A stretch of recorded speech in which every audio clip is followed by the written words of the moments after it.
G&G Far 9. Ito siya. Kulay pink at saka itong macaron blue. Hindi, pwede ka naman i-open. Ito guys. Ito yung macaron blue. And then, ito yung color pink. Ganda. Guwapo, no? So, may color black din tayo nito. Pero wala na stock. Meron pa. Ayun, no? Color black. Ito, guys. Okay, so, ayun. Punta tayo dito sa unit na to. Lapit Monte, brother. So, guys, ito, front assembly is polymer. And then, receiver is polymer. So, yung mga unang generation niya, is the ARP9. Kung mapapansin nyo, yung magazine niya is pang ARP9. Or yung lagayan ng magazine. Or yung receiver. Ano ba talaga? So, yun. Around 9 inches to. Tama ba? 9 inches. Teka, sukatin natin. Hindi. 8. So, front assembly is around 8 inches. Polymer, and then may front and rear sights na rin siya. Fully adjustable. And then, pwede rin naman nakababa. Kasi ito pa rin naman yung sights niya. And then, charging handle. Ito metal to, guys.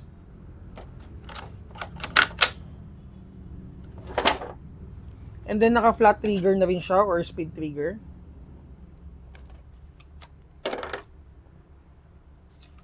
Yung stock niya is foldable. Yan. And then polymer yung grip. Metal trigger guard. And then metal din yung selector niya at saka yung bolt release. And then guys, ito maganda dito. Natutupi ito sa dalawa. Okay, so ayan. Tutupi natin. So, madali siyang ilagay sa storage box or sa gun bag.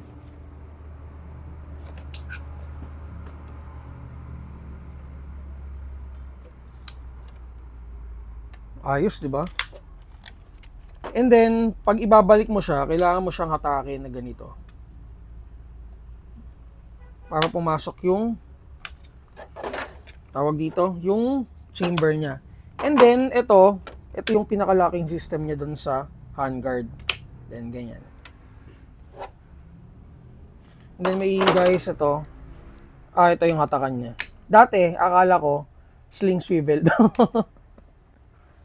Sabi ko, may swivel pa dito yung pala. Ito, para hindi na kayo mahirapan mag-attack. Kasi, flat yan eh. Kung wala to, hindi nyo mahihirapan kayong iangat to. Okay? So again, G&G Far 9. I-test natin. And then, out of the box, ang kasama niya magazine is mga 80 rounder to na magazine. And dun sa magazine, kung mapapansin nyo guys, may 4 siyang follower dun sa loob. So, talagang kailangan nyo na extra magazine. Kasi kung ito lang, kapos to. Yung drum magazine ng ARP9 fit dito, mas okay yun. Kung yun ang kukunin nyo. Kasi ano naman to, cute size naman to. And then, for the battery compartment, ito, isa to sa mga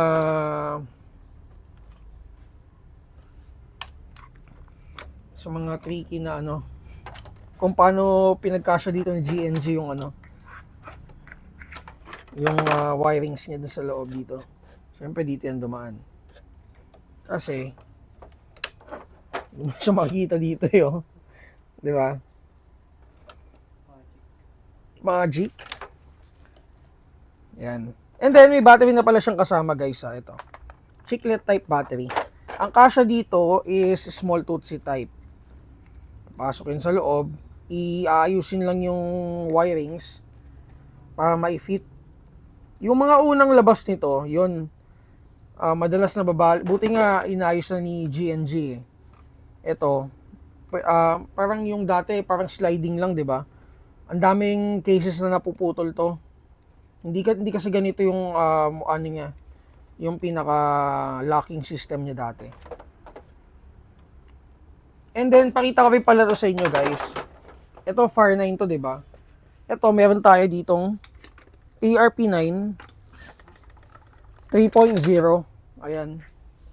Teka, nakakita yung mic. Ayan guys, oh. Ito yung ARP 3.0. Hindi siya folding, guys.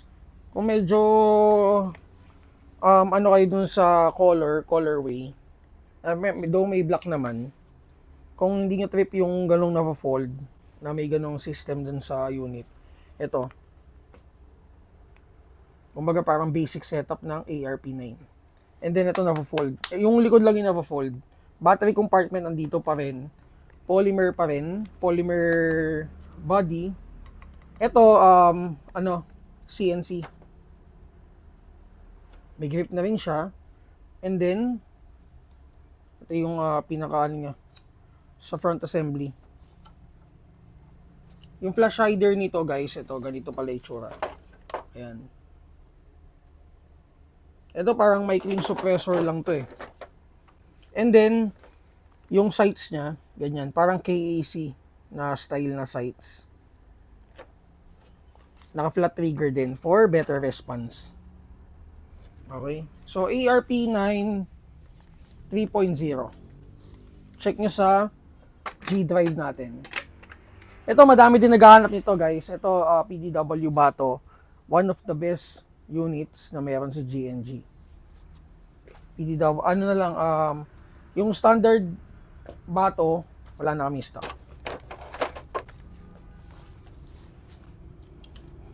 Test natin, guys. Bilis lang maubos nito. 320.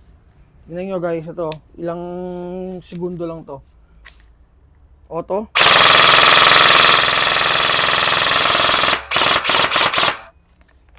Ubos agad. And then, normal na may natitira dito sa loob. Ito madami talaga eh, oh.